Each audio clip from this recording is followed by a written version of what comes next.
Hello, everybody. This week on the Sportlight Podcast, we talk about having the courage to do the work, even when it requires some social risk. We talk about doing the work with individuals in our schools and communities in a way that makes a difference instead of just clearing a conscience. We're grateful you would join us. Welcome to the Sportlight Podcast for parents, coaches, and athletes. The Sportlight refers to the time in an athlete's life when they have increased ability to affect the culture around them and the increased opportunity to learn life's lessons through sports. This podcast aims to help parents and coaches capitalize on their athletes' precious time in the Sportlight. The Sportlight Podcast is brought to you by Especially for Athletes program. Hey, Dustin, how are you, man? Doing great, Shad. How are you? I'm doing good, doing really good. I'm excited to talk about this topic with you today. Yeah, me too. Let's hop into it. This is going to be a good one. Awesome. So in our show prep, you shared a quote with me that I thought would be good to start with Teddy Roosevelt on this subject of having the courage to take social risk and to really do work to make a difference in people's lives. And you shared a quote with me that I thought was just awesome. Would you mind sharing that? Yeah. And share your thoughts on it? I will, and I'll preface it quickly with just reminding everybody that we have a motto at Especially for Athletes it's on wristbands that thousands of the kids and adults we work with wear on their wrist, and the hashtag we use and everything, and it's eyes up, do the work. It's living with your eyes up, being aware of things, being open to seeing things, but then having, the courage and desire to want to do the work. So with that in mind, I think that this quote that many of you have probably heard before, I know a lot haven't, but it's a very popular quote that Theodore Roosevelt shared years ago, and it's entitled "The Man in the Arena." And it goes like this. It says, "It is not the critic who counts, not the man who points out how strong men stumble, or where the doer of deeds could have done them better.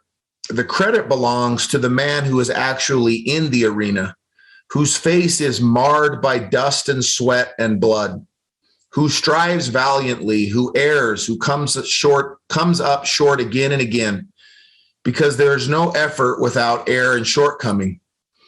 But who does actually strive to do the deeds, who knows great enthusiasms and great devotions, who spends himself in a worthy cause, who at the best knows in the end the triumph of high achievement, and who at the worst, if he fails, at least fails while daring greatly, so that his place shall never be with those cold and timid souls who never know victory nor defeat."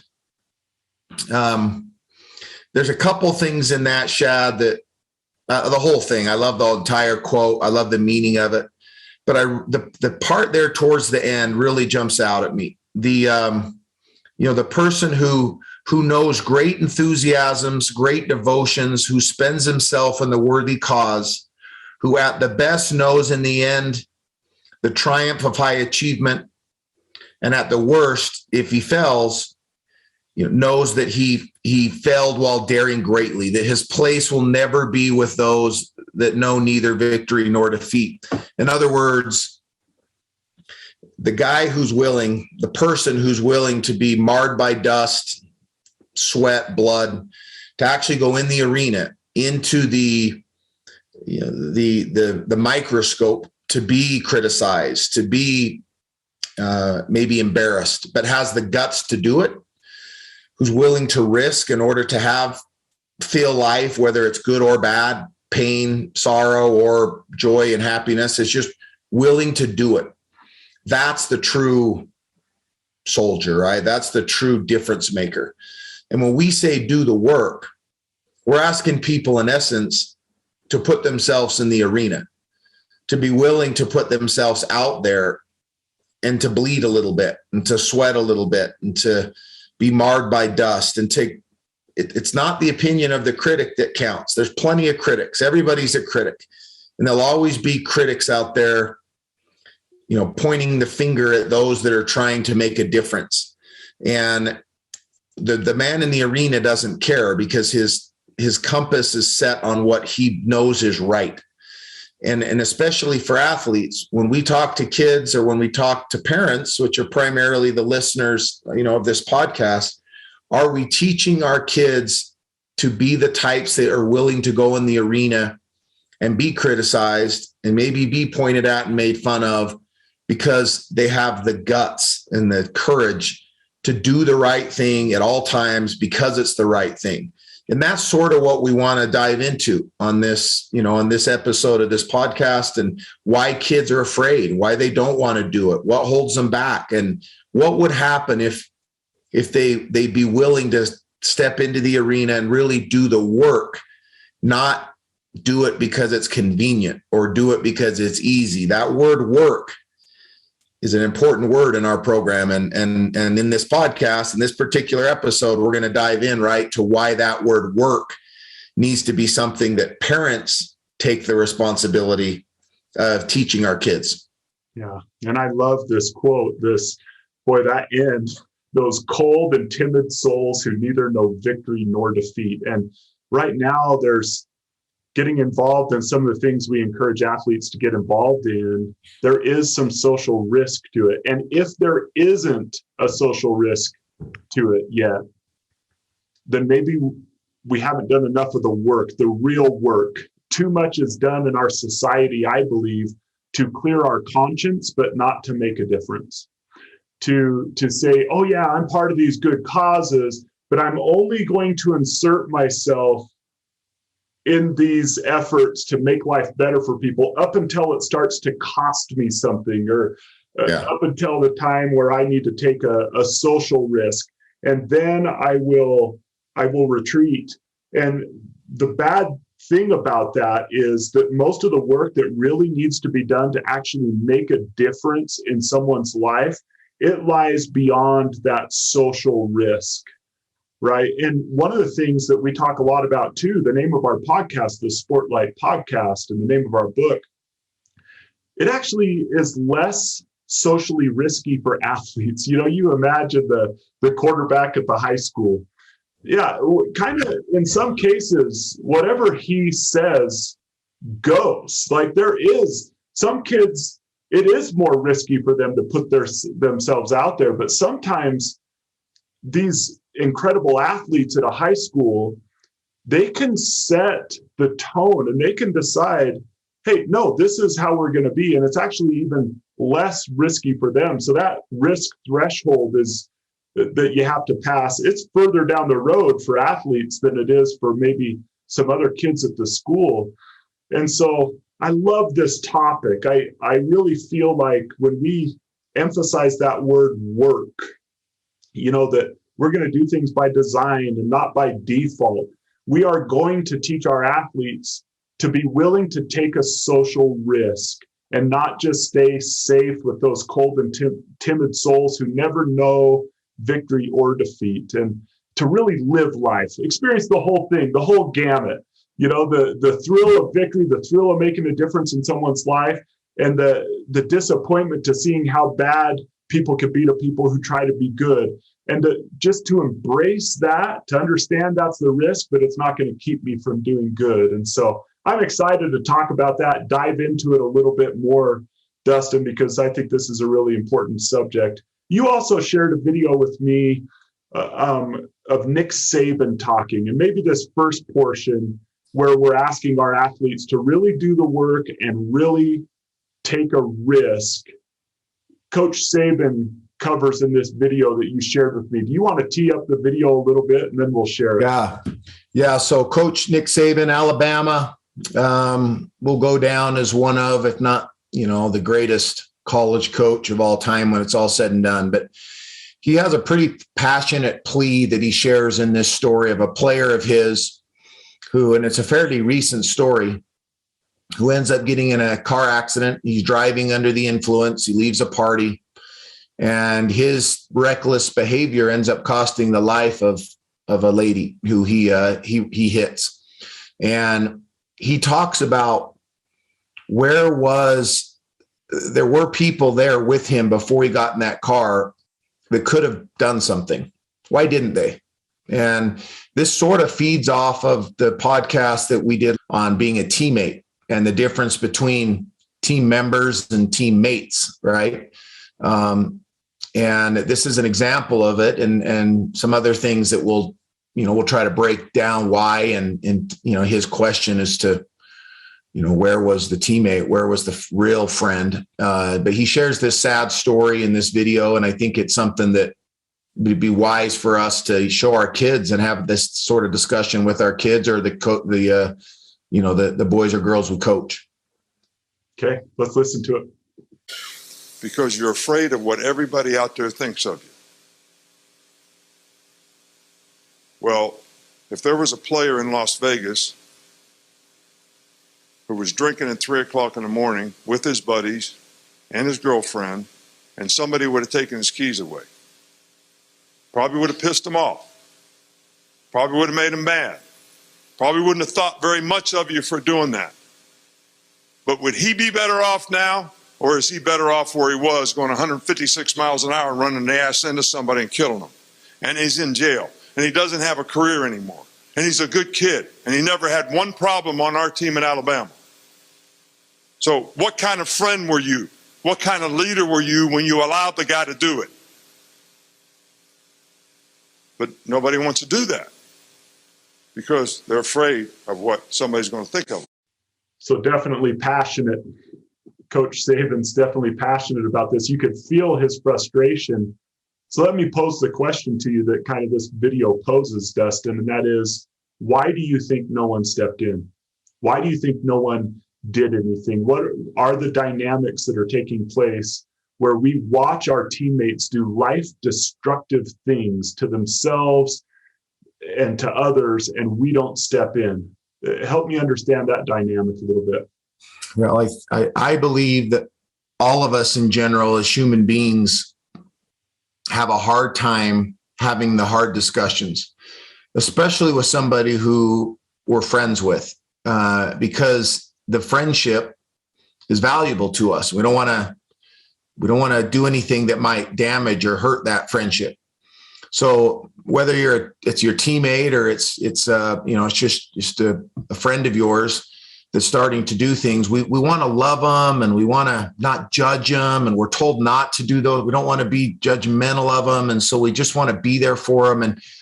But the hard part and the necessary part is that at some point there needs to be a kind of some moments that might be uncomfortable. We need to sit down and tell somebody, hey, the path you're on is the wrong one, and I care for you too much to see you destruct yourself and self-destruct. And if it hurts our relationship, it hurts our relationship. But I care about you enough, and to sometimes tell people you're out of line. And we as people, it's uncomfortable. We don't like to be uncomfortable. It's human nature. We don't want to have those discussions. We'd rather be a friend than an ally. That's something that you and I have talked about before, the difference in the two. An ally, might be a coach, it might be a partner, a mentor. It could also be your friend. But a friend might not always be your ally. To truly be somebody's ally, and I'm reading this, by the way, of something I had written down and studied. We had spoken on this to a group once about a friend and an ally. To truly be someone's ally, you might need to give them tough love, not warm and fuzzy acceptance and permissive leeway, but brutal honesty. And allies have your back. They fight with you, but they call you out. They're tough on you sometimes. They tell you when you screw up, when you're not doing the job you should be doing. And they tell you when you aren't living up to your own expectations.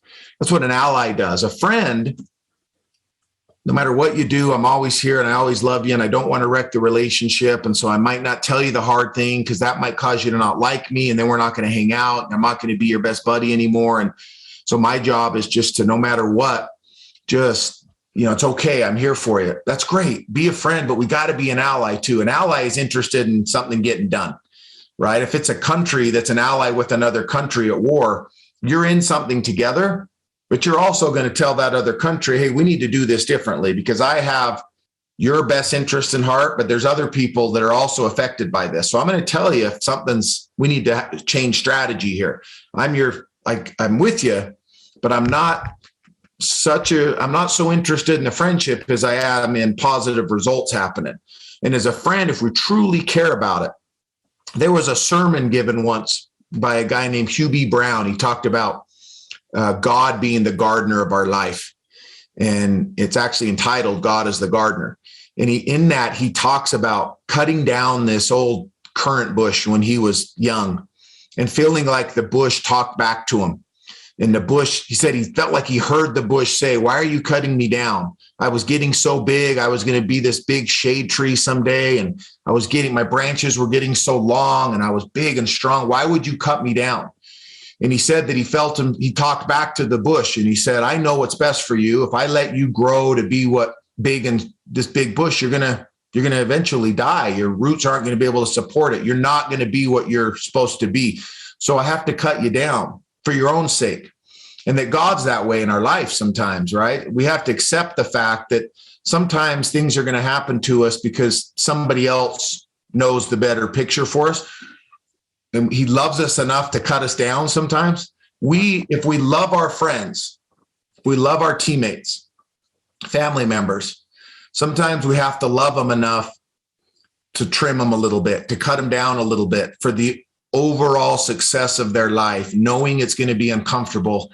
And that can be all summed up is it's going to be work. It's do the work. It's not do it because it's easy or do it because it's convenient. And that's why our motto is not eyes up, do it if it's easy, do it if it's comfortable, do it if it's do some good. Yeah. Eyes up, do some good. Yeah. That's not what it is. And that we got to be allies more than friends. I love that. Our good friend Hank once said, he's spoken to our group before, but he said this quote, do you love your friend more than you love your friendship? That's a pretty profound question. And, it's sometimes it's these dramatic moments, right? It's guys obviously inebriated, getting in a car where someone should have stepped in. I hope not too many of our high school kids are seeing that, but they might, and they need to step in, but they probably need to step in and say, dude, what are you doing? Stop drinking. Like, stop doing that stuff. Stop smoking weed. Like, you're going to ruin your life. But it might also be things like someone who thinks it's funny to skip the period after lunch and stay forever with a girlfriend at McDonald's. And you're looking at that. And as a team leader, it might be saying, dude, you're going to affect your future by these stupid decisions right now. And so it could be simple stuff as well. It could be the way that someone is treating another person. One of the things that I think would guide someone in this is the concept of praise in public, correct in private. That it's probably something that you don't do in front of a bunch of people. But if you're really concerned about a friend, take them aside and say, hey, can I talk to you about something? Let's go get a milkshake somewhere. I want to talk to you about something. Dude, I'm concerned with how many classes you're missing. And I'm concerned that it's really going to limit your future. And you have a lot of ability. You have a really bright future, but I'm just concerned, man. You seem so much into this girl or into this guy. I've seen that before where someone just becomes consumed by a high school relationship, right? And sometimes a girl could take aside another girl and say, hey, look, I know you really like so-and-so, but it's kind of becoming such a big part of your life that you aren't caring about school. You aren't caring about our team as much anymore. Like, do you even realize that that's happening? Of course, that's not always going to be a comfortable conversation, but it's way better than cheering someone off of a cliff, just so you never had to have that conversation. And I love that teaching from Nick Saban. Well, and doing it in private, that's an interesting concept there, Shad, because if you do it in private, there's likely no compliments coming your way for, wow, what a leader you are. I love your leadership on the field. I always see him getting on his teammates. I always hear him, saying stuff in the huddle, and he's vocal, and you see that leadership in him. Leadership doesn't have to be in the public view all the time. In fact, the best leadership is done probably behind closed doors in private. But the pat on the backs don't come that way, right? The only person that knows you had that conversation with them is the person you talk to. And they may or may not thank you later. They might. You hope that later they'll say, hey, that was an important changing or direction changing moment in my life when you took me for that milkshake and kind of got real with me. But that's not the case. Your friend might say, forget you, and it might be a problem, and they may not ever. But again, that's work. It's not a show. It's not to seek. We say seek to bless, not impress. It's the fourth principle of especially for athletes. You're not doing it to impress others. You're doing it because you're genuinely interested in somebody and you see them going down a road that's not good. You're not trying to be holier than thou or judgmental.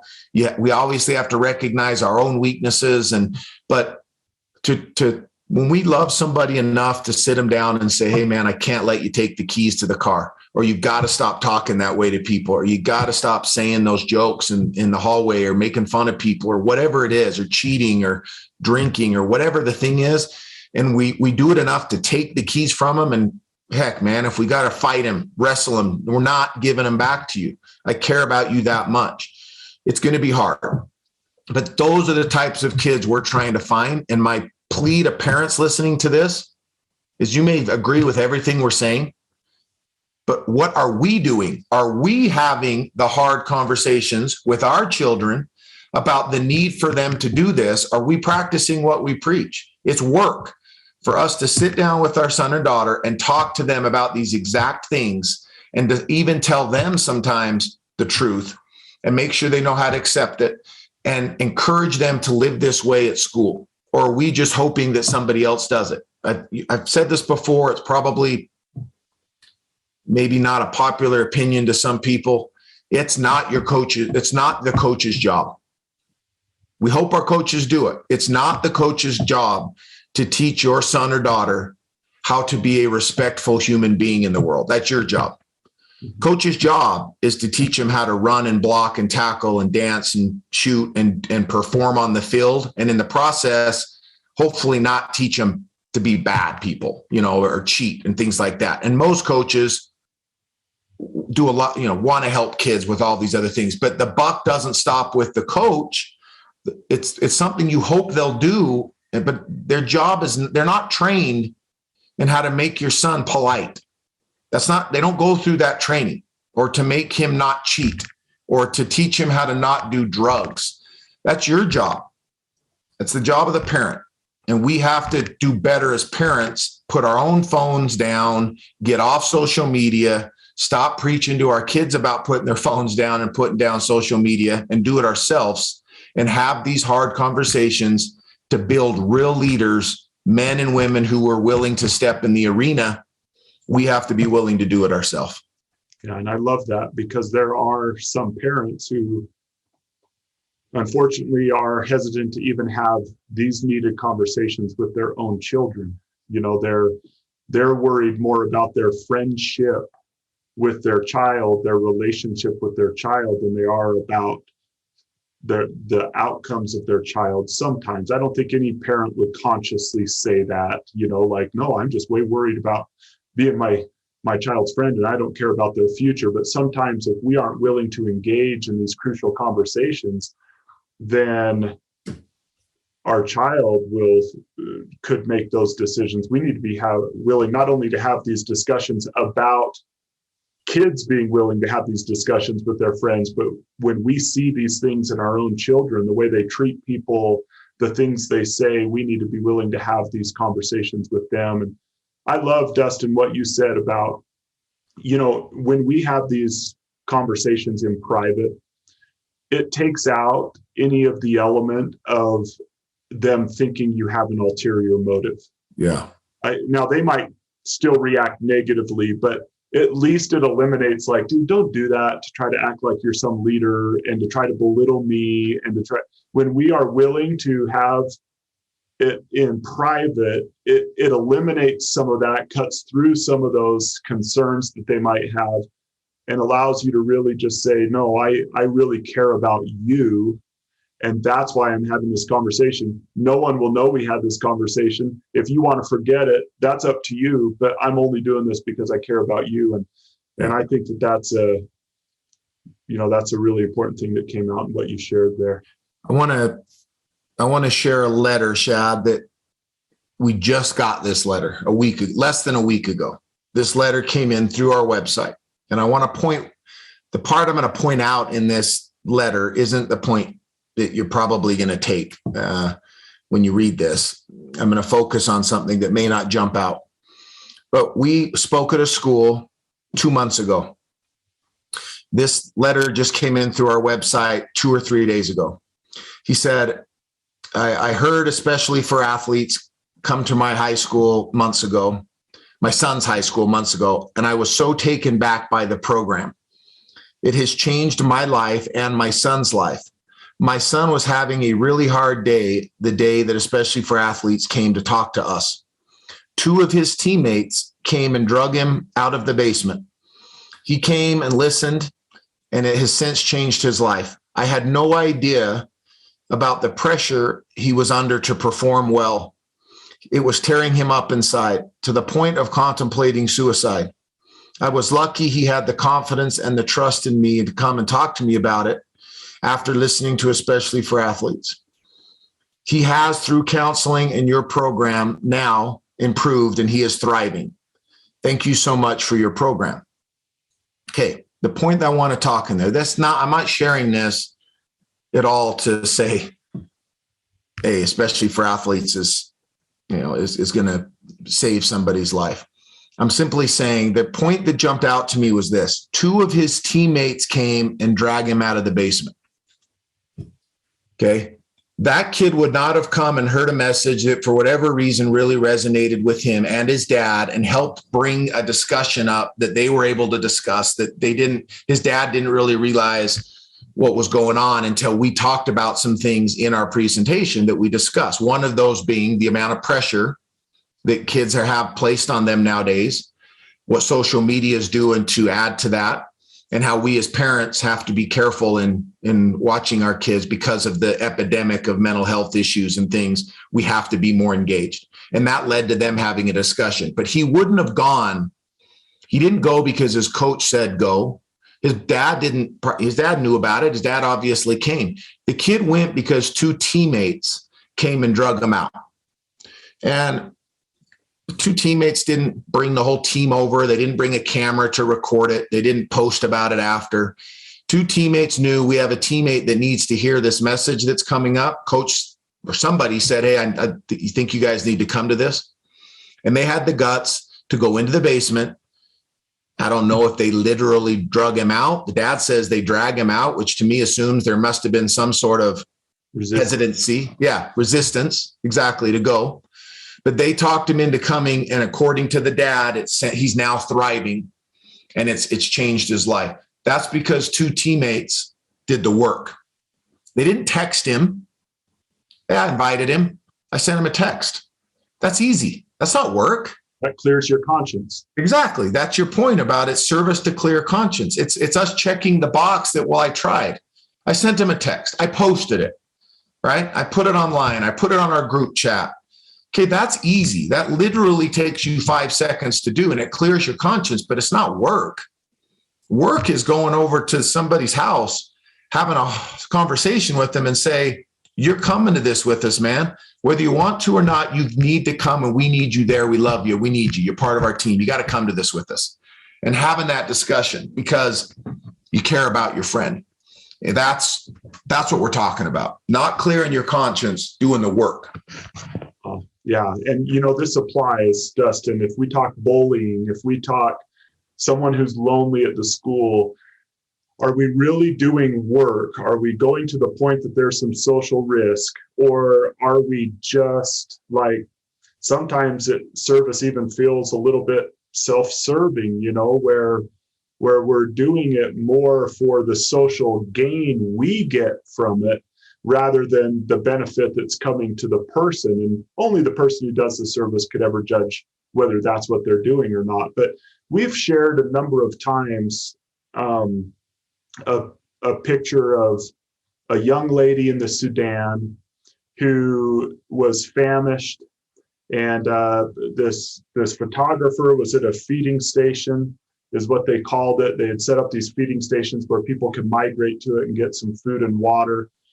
And he was just overcome by what he saw at the feeding station, and he decided he was going to just walk off into the bush a little bit to get away from that. He was so emotionally taken back by it.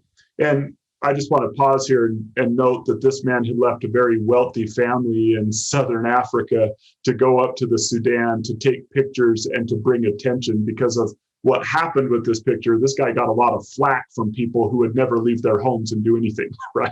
Yeah. They're just reading Time magazine. And this picture that he took ended up winning a Pulitzer Prize and being on the cover of Time magazine.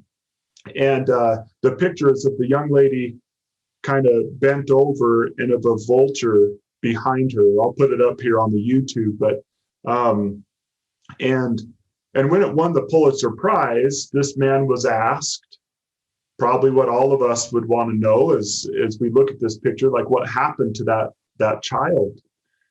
And his answer, he said,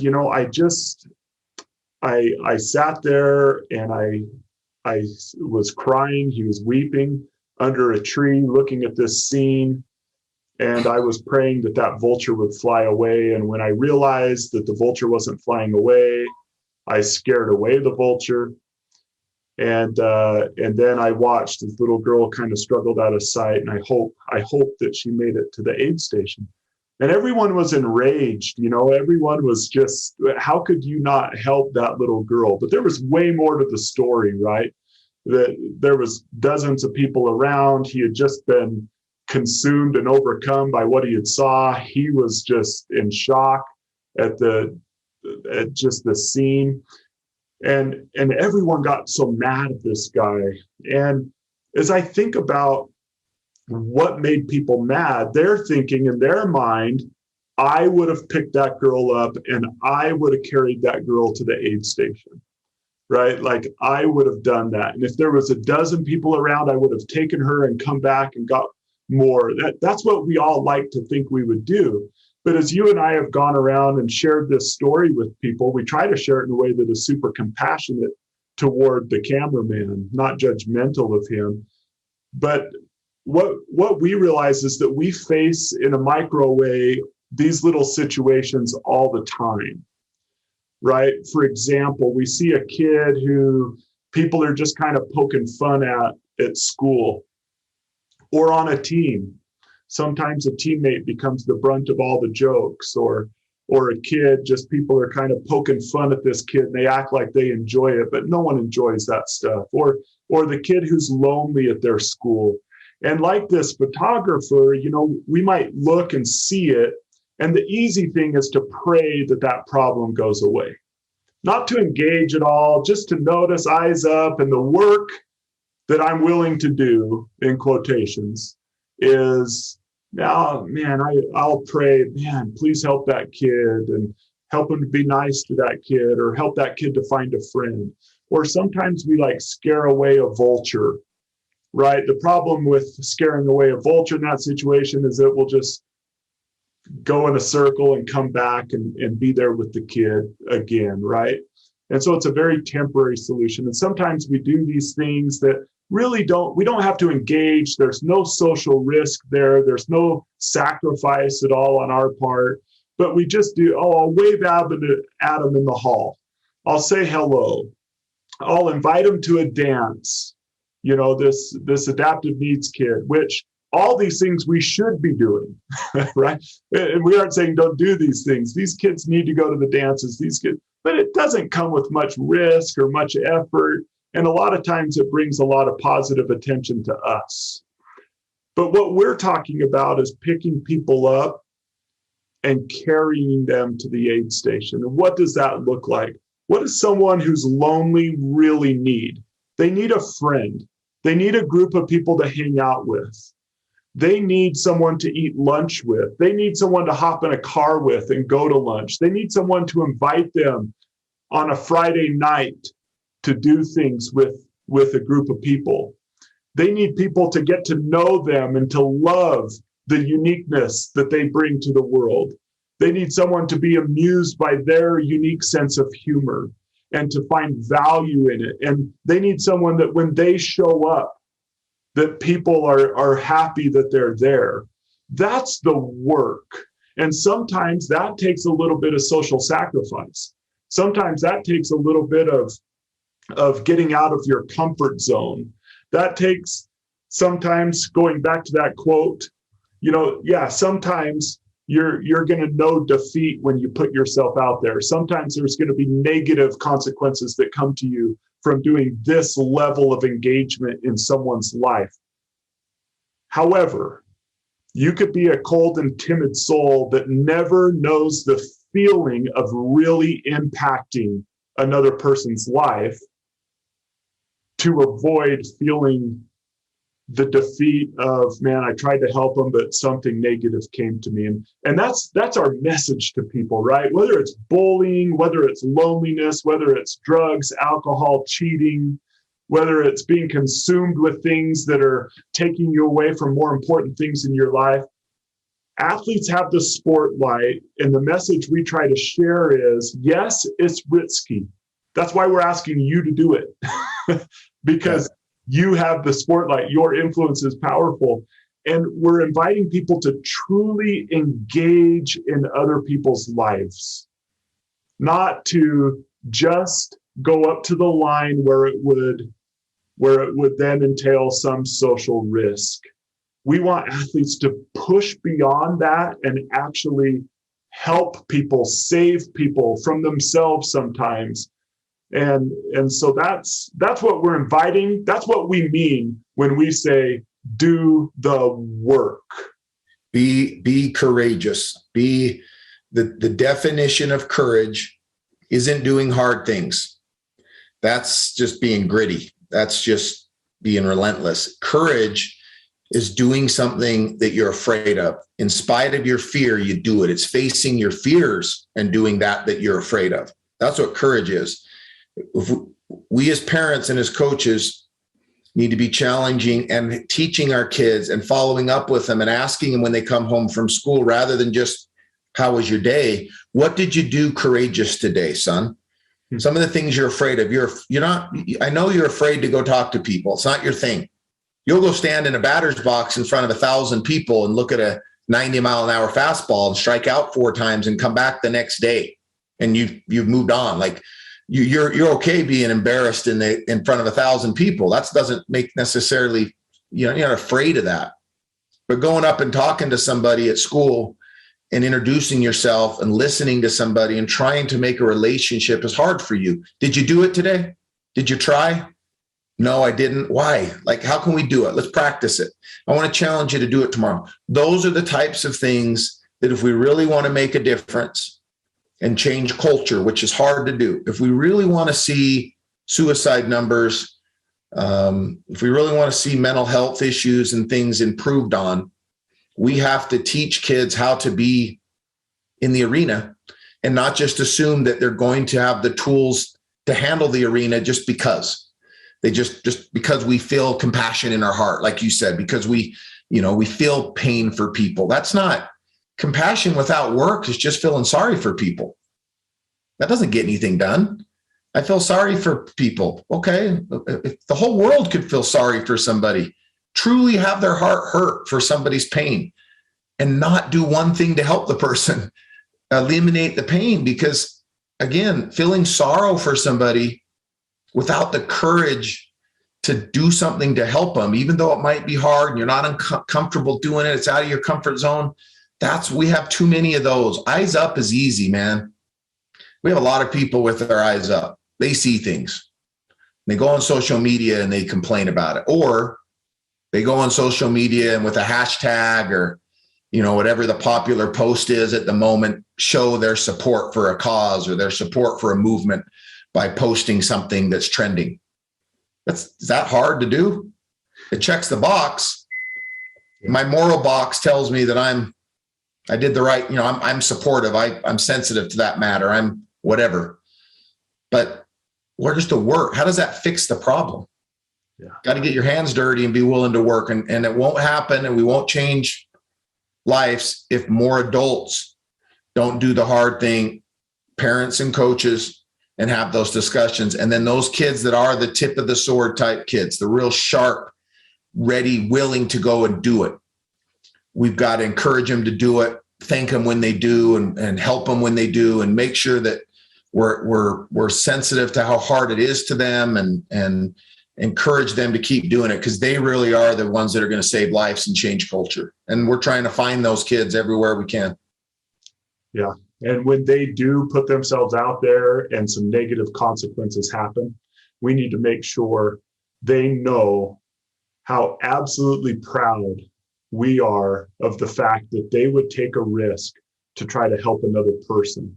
There's nothing I would be more proud of than my children putting themselves out there in a way where they tried to help someone. They knew it was risky. Maybe it didn't work out the way that they hoped, but really valuing that courage within them to try to help other people is just so awesome. And, Dustin, you and I, we get those emails, and we kind of get to be on the front row of seeing there are youth out there who are courageous, who are doing the work, not just the easy stuff, not just the hashtag service, but the getting their hands dirty, putting themselves out there in a risky way, to really a socially risky way to really help people. And man, they inspire us, and we just want to inspire more people to be like them, because they're the ones that are going to change this world. And parents and coaches